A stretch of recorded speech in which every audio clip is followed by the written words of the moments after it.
እዛ ጋር አረዱት እዛ ጋር እያየሁት እኮ ነው ጥይት በግንባሩ የለቀቁ። ለስኮዳኛ ወደ ኢትዮጵያ ላለመመለስ ሄጃለሁ፣ አምልጫቸዋለሁ። ምን አይነት ጭካኔ ነው? በውሸት ባልሽ በረሃ ሞቷል ተብላ ከ16 ዓመታት በላይ ቆርባ አዝና የሐዘን ልብሷን ያላወለቀችው እናት አሳዛኝ ታሪክ። የማንቼ ደጋፊዎች ከአርሰናል ደጋፊዎች ላይ ፍየል ሰርቀው በቁጥጥር ስር መዋላቸው ተሰምቷል።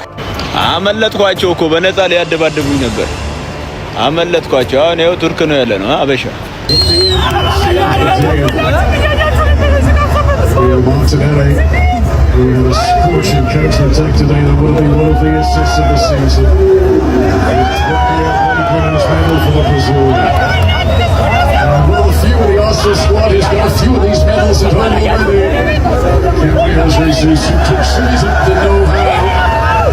He was the living proof that it could be done.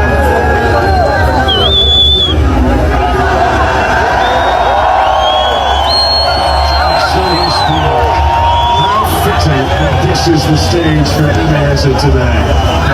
Popular in these parts, as many Crystal Palace supporters staying back to watch him hit his leg. የማንቼ ደጋፊዎች ከአርሰናል ደጋፊዎች ላይ ፍየል ሰርቀው በቁጥጥር ስር መዋላቸው ተሰምቷል። በሁለቱ ክለቦች መካከል አዳዲስ መረጃዎችና አስገራሚ መረጃዎች እየወጡ ይገኛሉ። በኡጋንዳ ማሳካ ከተማ አርሰናል የ2026 የእንግሊዝ ፕሪሚየር ሊግ ዋንጫ ማሸነፉን ተከትሎ ደጋፊዎቹ ለደስታ ማክበሪያ የገዟትን ፍየል የሰረቁ የማንቸስተር ዩናይትድ እና የማንቸስተር ሲቲ ደጋፊዎች በፖሊስ ቁጥጥር ስር መዋላቸው እየተነገረም ይገኛል። ተጠርጣሪዎቹ ድርጊቱን የፈጸሙት የአርሰናል ደጋፊዎችን ደስታ ለማበላሸት አስበው መሆኑን ለፖሊስ የተናገሩ ሲሆን ጉዳዩ በማህበራዊ ሚዲያ ላይ ከፍተኛ መነጋገሪያና መሳቂያም ሆኗል። በአሁኑ ወቅት ፍየሏ በፖሊስ ጣቢያ የምትገኝ ሲሆን ምርመራው ቀጥሏልም ነው የተባለው። አዎ ድምፁ ተባበሩልኝ። አቅም ላለው ቤት መስጠት ለሚችል ወይም ደግሞ የቀበሌ የሚሆን እንደ ክብርት አዳነች አቤቤ እየተሰራ የሚሰጠውን ቤት ገንዘብ የለኝም። ቤት ተባበሩና ስሩ ተብሎ ቅድመ ክፍያ 5 ሚሊዮን ብር 5 ብር እኮ የለኝም እኔ። ቅድመ ክፍያው ተከፈለ እንበል። ከዛስ በኋላ ቤቱ እስኪያልቅ ድረስ የሚወጣው ወጪ እኔ እኮ የለኝም። ያለኝ ፈጣሪ መድኃኒዓለም እናቱና ልጁ። ከዛ በኋላ በእናንተ መተባበር እኔ ከዚህ እወጣለሁ።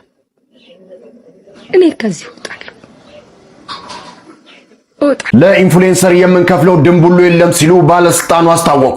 ፈዲላ ብያ እንዳለችው ስንት ሜጋ ፕሮጀክቶች፣ ስንት ለህብረተሰቡ ጥቅም የሚውሉ ሀገርን የሚቀይሩና ለብልጽግናችን ሞተር የሚሆኑ ፕሮጀክቶች ባሉበት ሀገር መሰራት ባለባቸው የልማት ስራዎች ላይ ማተኮር እንጂ እንደ መንግስት ለተጽዕኖ ፈጣሪዎች ኢንፍሉዌንሰርስ የምንከፍለው ወይም የምንሰጠው ስፖንሰርሺፕ የለም ብለዋል። አክለውም አንዳንድ ሀገሮች እንደ አይሾ ስፒድ ያሉ ተጽዕኖ ፈጣሪዎች ወደ ሀገራቸው ሲመጡ መሪዎቻቸው ጭምር እንኳን በደህና መጣህ መልእክት በማስተላለፍ አደባባይ በመውጣት ይቀበሏቸዋል። ሌሎች ሀገሮች ደግሞ አፍሪካ ውስጥ ሆኖ እንግሊዝ ያለ ክለብን በቢሊዮን ዶላር ወጪ ስፖንሰር ያደርጋሉ። ይህ ሁሉ የሚሆነው የሀገራቸው የቱሪዝምና የገጽታ ግንባታ አቅም ደካማ በመሆኑ ነው። ኢትዮጵያ ግን ባለፉት ጥቂት ዓመታት በሰራችው ስራ ሳንጋብዛቸው በራሳቸው ፍላጎት የሚመጡ በርካታ ተጽዕኖ ፈጣሪዎችን እያስተናገደች ነው። የአዲስ አበባን ውበት፣ የኢትዮጵያን ገጽታና የገብታ ለሀገር ፕሮጀክቶችን ለመጎብኘት የሚመጡትን ስንመለከት አንዳንድ ሰዎች ከዩቲዩብ የሚያገኙትን ሽርፍራፊ ሳንቲም ጋር እያወዳደሩ ኢትዮጵያ በመምጣታቸው ብቻ የሚከፈል ብር ያለ ይመስላቸዋል። እንደ መንግስት እንግዶቻችንን እንቀበላለን፣ እንንከባከባለን፣ እናስተናግዳለን። ከዚህ ውጪ ግን 5 ሳንቲም ድንቡሎ የሚባል ክፍያ እንደሌለ ግልጽ ነው። ስራችንና ስኬታችን በራሱ ክፍያ ነው ስትል በፌስቡክ ገጿ ላይ አስፍራለች ባለስልጣን። ጊዜ መጥቶ እኛ የሚገባውን ክብር እስክንሰጠው በእውቀቱ ስዩምን ፈረንጆቹ ያከብሩታል። አክብረውም የዓለም ስነ ግጥም ፌስቲቫል ላይ ግጥሞቹን እንዲያቀርብ ጠርተውት ባርሴሎና ሄዶ አቅርቧል። ቢሆን ከነ ሎሬት ጸጋዬ ገብረመድህን፣ ስብሐት ገብረ እግዚአብሔር፣ በዓሉ ግርማ እና ሌሎች የኛ ሀገር የሥነ ጽሑፍ ሌጀንዶች እኩል ስሙ እንዳይነሳ እኔ በህይወት መኖሩ ይመስለኛል የገደበው እንጂ ከነሱ ያነሰ ለኛ ሀገር ስነ ጽሑፍ አስተዋጽኦ አበርክቷል ብዬ አላስብም። You can't get 20 to the level. I can't even scream. I can't even scream because I got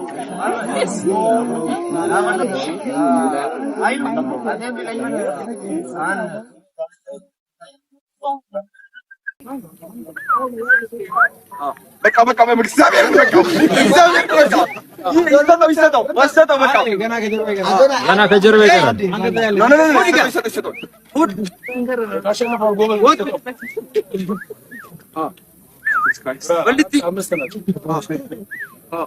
ለምን ዶኔ ጋር ሲሆን እንደዚህ ሆነ? Yes. Settle. But I say you finish settle. He settle. Let.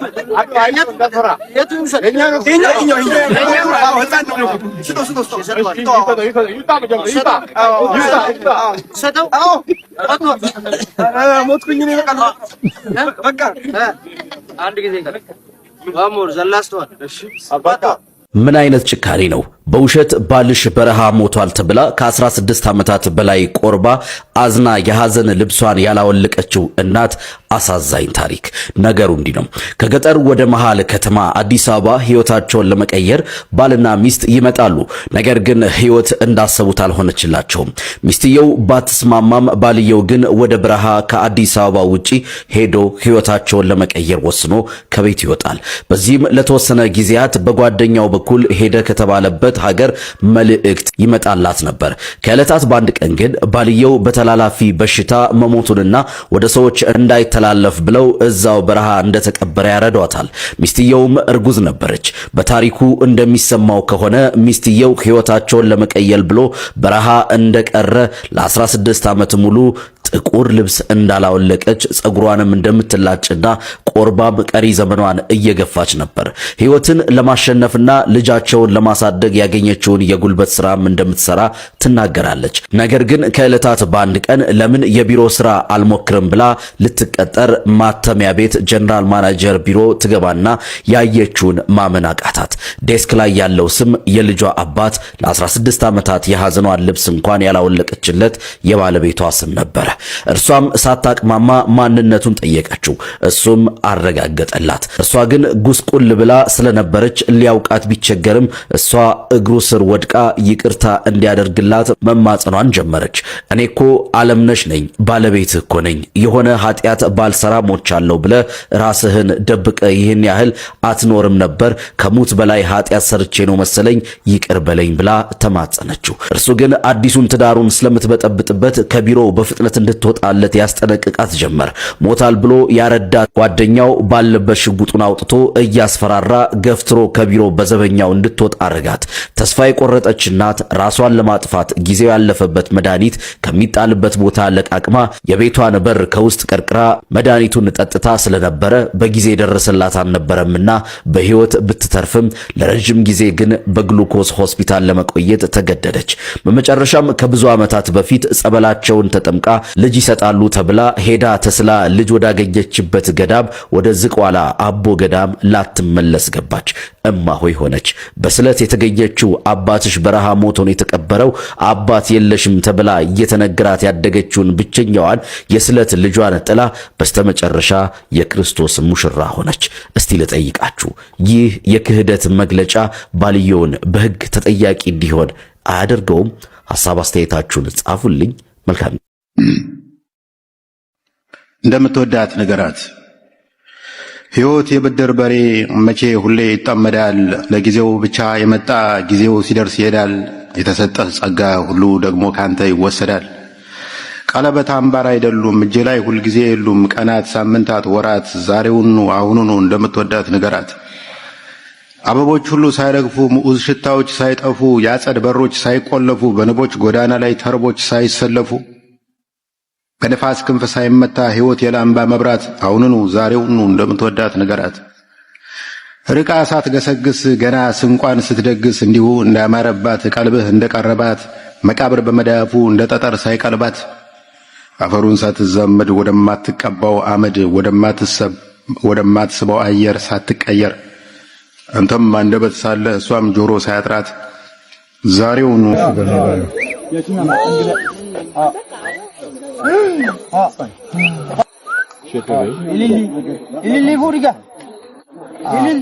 You can get a stick out and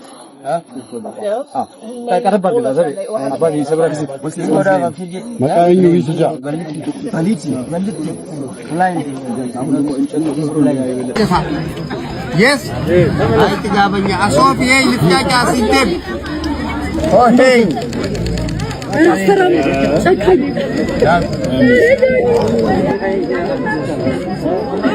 Oh hey. ስጫ ምንም እንዳፈሪ እንዳሰሩ ጀለስ ምንም አሰባ ፈቀባ ያይ አረዱባ ኦ ሄይ አንበሳ ከጀርባስ ዘድ ከጀርባ ወረራት ኦ ሄይ ወደኻ yes አይ ትጋበኛ አሶፊ ያይ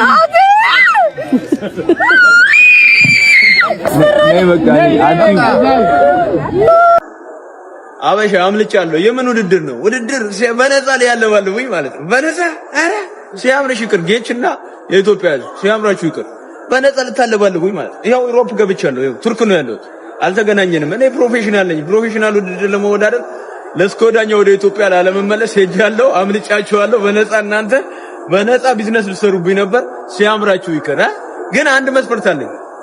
አንድ የ20 ሚሊዮን ብር መኪና የ30 ሚሊዮን ብር ቤት እና 20 ሚሊዮን ብር አካውንቴ ላይ ከገባ አመጣለሁ፣ እደባደብላችኋለሁ እንጂ በነፃ ምንም ነገር የለም። ሲያምርሽ ይቅር እያናልሽ አረ በነፃ ሴዶን ልታይ አም ዩኒክ እና አም ኪንግ መቼም አታገኙኝም። ሲያምርሽ ይቅር ዩሮፕ ቱርክ ነው ያለ ነው። ዩሮፕ በቃ አሁን ይኸውላችሁ ፕሌኑም ሰውም ዛፉም ተሰልፎ እየጠበቀኝ ነው ማለት ነው። አልተገናኘንም። ቻው ቻው። በነፃ ልታለባለብ ጌች ሲያምር ይቀር። ሰይዶ ውሉን የፈረመው በድብቅ እንዲሟሉለት ያስቀመጣቸው 4 ቅድመ ሁኔታዎች ስለተሟሉለት ነው። በኮንትራቱ ላይ ያስቀመጣቸውን 4 ፕሪኮንዲሽኖች አንድ በአንድ ነግራችኋለሁ። አንደኛ ጆን የተባለ ሰውዬ ተራማጅ እግሬን ሰብሮ ተሳቢ እንዳያረገኝ የሚል ነው። ሁለተኛ ያንን መዘፍዘፊያ ሰውነቱን ከርኖብኝ እንደታረደ ዶሮ እንዳያንፈራፍረኝ የሚል ነው። ሶስተኛው ሆዴን ጨምቆ የበለውትን አርማታ ሻታ እንዳያስበረግደኝ የሚል ነው። አራተኛ አንገቴን አንቆ እማዬ እማዬ እንዳያስብለኝ የሚል ነው። ስታዲየም አካባቢን የምሰራበት ቦታ ላይ ውሉን ሊያጽፍ ማን ነው ሊያስተረጉም መጥቶ ነው ያነበብኩት። ይሄ ጭዌ ነው፣ ግን እነሱ የሆነ ዋቴ እየሰሩብን ይመስለኛል። ምክንያቱም መጀመሪያ ላይ ጆኒ የሰይዶን እግር ሰብረዋለሁ ብሎ ቃል ገብቶ ነበረ። ሰይዶ ውሉን ከፈረመ በኋላ ግን የሰይዶን እግር ካልሰበርኩት እዚህ ሆቴል 40 ሰው ጋብዛለሁ ብሎ ለሆቴሉ ማስታወቂያ ሰራለት። ፕሪኮንዲሽን አላቸው ማለት ነው። ፋሮ ይበላ፣ እኛ ግን ገብቶናል። ሲጀምር ሰይዶ ፕሮፌሽናል በሆነ መንገድ ሲል የነበረው በህግ አምላክ ማለቱ እንደሆነ እኔ ገብቶኝ ነበር። እንኳን እነሱ ስራቸው የሆነው ቀርቶ እኛ እንኳን ውጤቱን እናውቀዋለን። ቢዝነስ ብቻ ነው። ሰይዶ ለአመታት ስማችንን በንቀት ሀበሻ እያለ እየጠራ በሚሰራው ሪዲክለስ ቪዲዮ ምክንያት ብዙ ሀበሻ ሲቀጠቀጥ ማየት ይፈልጋል። ይህንን ደግሞ አዘጋጆች ያውቃሉ። አሁን ደግሞ እሱም ባኑ ለገንዘብ መደራደር ሲጀምር ደስ አለኝ። ባይዘዌ ሰይዶ የሚደብራችሁ ከሆነ ሶሻል ሚዲያን ሙሉ በሙሉ አልተረዳችሁትም ማለት ነው። ሶሻል ሚዲያ ላይ ስትመጡ ኮንተንት ክሬት ቢውልድ ማድረግ አለባችሁ፣ ወይም ደግሞ ካራክተር በቃ ቢውልድ ክሬት ማድረግ አለባችሁ። እሱ ደግሞ የሆነ ካራክተር ቢውልድ አድርጓል ምናምን ነገር ልትረዱት ይገባል። እኔ አክቹሊ ሰይዶን የማየው አኒሜሽን ኮሜዲ ፊልም ላይ እንዳለ ቪለን ነው። ምናልባት ኬጅ ውስጥ ከገቡና ፋይት ካረጉ የምታዩት ፋይት ኤምኤምኤ ሚክስድ ማርሻል አርት ሳይሆን ቀቀጠ ቁንጥጫ ኩርኩም ጠረባ ነው። ይህንን አውቃችሁ ጉበት ለማለት ነው። ይመቻችሁ። ፉአድ አርሰናል ዋንጫ ከበላ ሚስት አገባለሁ ብለሃል ብለህ ነበር። እዚህ መጣችሁ ሽማግሌ ይሆናል ይላል። ምንድን ነው ነገር ብለሃል መሰለህ? አዎ በጨዋታ ያው ምንድን ነው በጣም ያለ እዛ ጋር አረዱት እዛ ጋር እያየሁት እኮ ነው ጥይት በግንባሩ የለቀቁበት ምናምን። አንተም እንደ ሳር ትታጨዳለህ። አርሰናል ዋንጫ በላ ብሎ የ200 ሺህ ብር አርዶ የሚበላ ህዝብ ላንተ ድምጽ አይሆንም። ሹፌር ልንገር፣ አርሰናል ዋንጫ በላ ብሎ ሰላማዊ ሰልፍ የወጣ ህዝብ ላንተ ድምጽ አይሆንም። ሹፌር ኮሪደር ልማት ብትል አዲስ አበባን ብትል ከተማን ሽብርቅር ወርቅ ያረካት አንተ ነህ። ማትከበረው ደግሞ አንተ ነህ። እንደ አህያ ትረገጣታለህ፣ ትታረዳለህ፣ በየቦታው ትገደላለህ።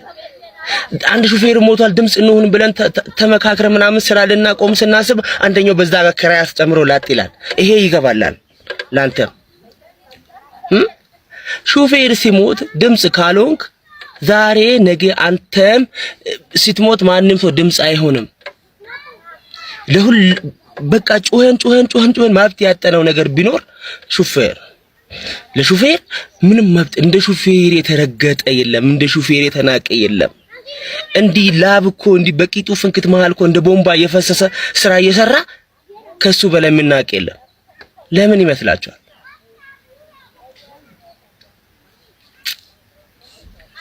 ችግር የለውም። ለፉት አመታት በጣም ሰቃይንቺ ሁለተኛ እየወጣን እንደው ሳትኩኝ መሰለኝ የሆነ ሰዓት ላይ ይሄ ቡድን በቃ ዋንጫውን ካሳካልኝ በቃ አገባለሁ ብያለሁ።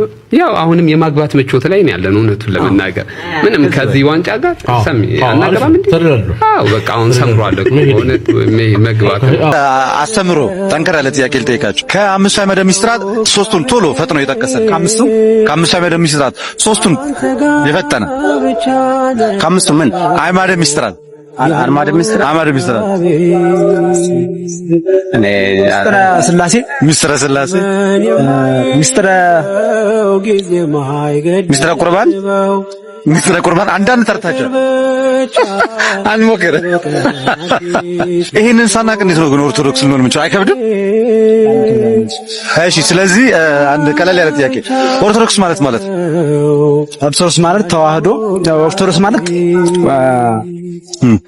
ኦርቶዶክስ ማለት በቃ የመለስ አይደለም። አቺ የመጨረሻ ጥያቄ ልጠይቅ።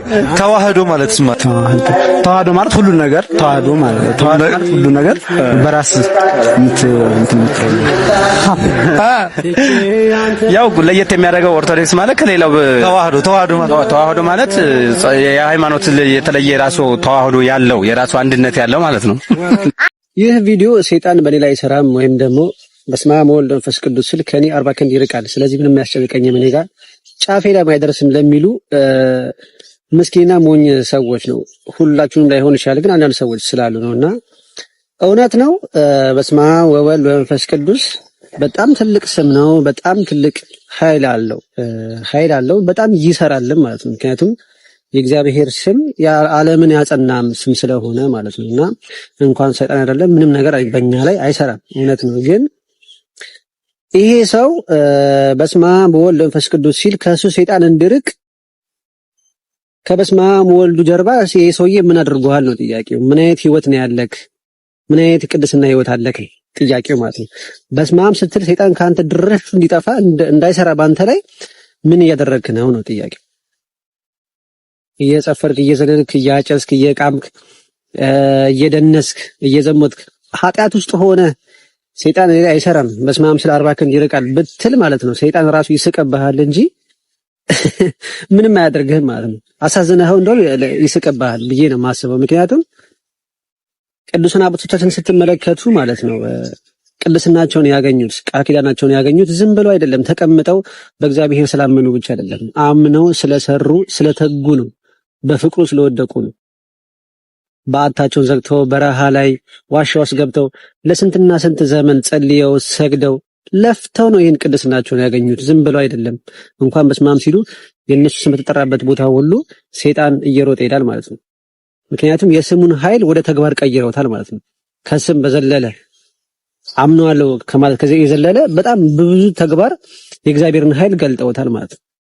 ስለዚህ ምንም አይነት የቅድስና ህይወት ሳይኖረን የቅድስና ህይወት ስላችሁ መጸለይ በአጭሩ ብቻ በቃ መጸለይ፣ መስገድ፣ መጾም፣ ንስሐ መግባት፣ ቅዱስ ቁርባን መቀበል ይሄን ቢያንስ እንኳን የምናደርግ አይነት ሰዎች ብንሆን ኦፍ ኮርስ በስመ አብ ወወልድ ወመንፈስ ቅዱስ ስል ከኔ 40 ክንድ ይርቃል እኔ ጋር ድረሽ አይደል ማለት እንችላለን። ምክንያቱም ያመነውን አምላክ እናውቀዋለን፣ እያደረግን ያለውን ነገር ስለምናውቀው ማለት ነው። የምንጾመው፣ የምንጸልየው፣ የምንሰግደው፣ ንስሐ የምንገባው፣ ቅዱስ ቁርባን የምንቀበለው የዚህ ኃይል እንዳለ ያግዘናል ማለት ነው። ግን ይሄ ነገር በማናረግበት ሰዓት ማለት ነው ዓለም ውስጥ ጠፍተን በኃጢአት ተጨማልቀን ማለት ነው በስመ አብ ወመንፈስ ቅዱስ ስል ከኔ 40 ክንድ ይርቃል ብለህ የምታስብ ሰው ካለ በጣም ሞኝ ነህ ማለት ነው። በጣም ሞኝ ነህ። ስለዚህ በእግዚአብሔር ማመን ብቻ በክርስቶስ ማመን ብቻ ከሰይጣን መከራ ወይ ደግሞ ከሰይጣን ፈተና አያስድንህም ማለት ነው። ምክንያቱም ስራ ያስፈልጋል፣ መስራት ግድ ይላል። በክርስቶስ ማመን፣ ወደ ክርስቶስ መጸለይ፣ መስገድ፣ እሱን መማጸን፣ ንስሐ መግባት፣ አርፎም ተርፎም ደግሞ ቅዱስ ቁርባን መቀበል ግድ ይላል ማለት ነው። ይሄን ነገር በማታደርጉ ሰዎች ካላችሁ ሰይጣን አነካኝ ብሎ ማሰብ በጣም ከባድ ነው ማለት ነው። ምክንያቱም ሰይጣን ፈታኝ የሆነ እርኩስ መንፈስ ስለሆነ ማለት ነው። ክርስቶስን የፈተነው ርኩስ መንፈስ ስለሆነ ማለት ነው። እና ሰይጣን የሰራም በኔ ላይ ብላችሁ ከምትታበዩ ይልቅ በህይወታችሁ ላይ ጠንከር ያለ ነገር መጀመር፣ መጾም፣ መጸለይ፣ መስገድ፣ ንስሐ መግባት፣ ቅዱስ ቁርባን መቀበል። ይሄን ነገር ካደረጋችሁ ሰይጣኑ ራሱ እንዳንተ ጋር የመቅረቡ ሐሳቡም ሊኖረውም ይችላል። ምክንያቱም እናንተ የምታደርጉት ነገር እሱ ስለሚያቃጥለው ማለት ነው። እና አትሞኙ ለማለት ነው። እግዚአብሔርን ማመን ብቻ ሳይሆን ስራም ይጠይቃል ማለት ነው። እና ከቅዱሳን አባቶቻችን ተማሩ ለማለት ፈልጋለሁ። አመሰግናለሁ። ኢየሱስ ክርስቶስ ከድንግል ማርያም በነሳው ሥጋ ከሁለት አካል አንድ አካል ከሁለት ባህሪ አንድ ባህሪ 5 አዕማደ ምስጢራት አሉ። ይባይ አቤት። ሃይማኖትሽ ምንድነው? ኦርቶዶክስ ተዋህዶ። እሺ ኦርቶዶክስ ማለት ምን ማለት ነው? ከሁለት የግሪክ ቃል የተገኘ ሲሆን ኦርቶና ዶክስ ናቸው። እሺ ኦርቶ ማለት ምን ማለት ነው? ቀጥተኛ ሲሆን ዶክስ ደግሞ እምነት ወይም ትምህርት። እሺ ስለዚህ አንድ ላይ ኦርቶዶክስ ማለት ምን ማለት ነው? ቀጥተኛ እምነት ወይም ትምህርት። ጎበዝ የኔ ልጅ። እሺ ተዋህዶ ማለትስ? ኢየሱስ ክርስቶስ ከድንግል ማርያም በነሳው ሥጋ ከሁለት አካል አንድ አካል ከሁለት ባህሪ አንድ ባህሪ ሲሆን ማለት ነው። ሲሆን ተዋህዶ ይባላል። ዋው። እሺ በቤተ ክርስቲያናችን ስንት አዕማደ ምስጢራት አሉ? 5 አዕማደ ምስጢራት አሉ። እሺ ምን ምን ናቸው? አንደኛው ምስጢረ ሥላሴ፣ ሁለተኛው ምስጢረ ሥጋዌ፣ ሶስተኛው ምስጢረ ጥምቀት፣ አራተኛው ምስጢረ ቁርባን፣ አምስተኛው ምስጢረ ትንሣኤ ሙታን። እሺ ጎበዝ የኔ ልጅ። ምስጢረ ሥላሴ ምንን የምንማርበት ነው? የሥላሴን አንድነትንና ሶስትነትን የምንማርበት ነው አይደል? እሺ ሁለተኛውስ? ምስጢረ ሥጋዌ ኢየሱስ ክርስቶስ ከድንግል ማርያም በነሳው ሥጋ ከሁለት አካል አንድ አካል ከሁለት ባህሪ አንድ ባህሪ አምላክ ስለሆነ ሰው አምላክ ሆነ ብለን የምናምንበት ክፍል ነው አይደል? እሺ ሶስተኛውስ? ምስጢረ ጥምቀት በጥምቀት ዳግመኛ የሥላሴ ልጅነት የምናገኝበት ምስጢር ነው አይደል? ኦ ደስ ይላል። እሺ አራተኛውስ? ምስጢረ ቁርባን የኢየሱስ ክርስቶስን ሥጋና ደም በልተን ዘላለማዊ ሕይወት የምናገኝበት ነው አይደል? ጎበዝ። እሺ አምስተኛው ምስጢረ ትንሣኤ ሙታን ነው አይደል? ምስስ ምን ማለት ነው? ምስጢረ ትንሣኤ ሙታን ማለት ኢየሱስ ክርስቶስ ዳግመኛ ለፍርድ የሚመጣበት ያችን ቀን ማንም አያውቃትም። ስለዚህ ተዘጋጅተን እንኑር፣ ንስሐ እንግባ፣ እንመለስ። አመሰግናለሁ። በሚቀጥለው ደግሞ 7ቱን ምስጢራተ ቤተ ክርስቲያን ይዤላችሁ እመጣለሁ። ስላዳመጣችሁኝ አመሰግናለሁ። ፎሎ ስለምታደርጉኝ ደግሞ አመሰግናለሁ። እወዳችኋለሁ።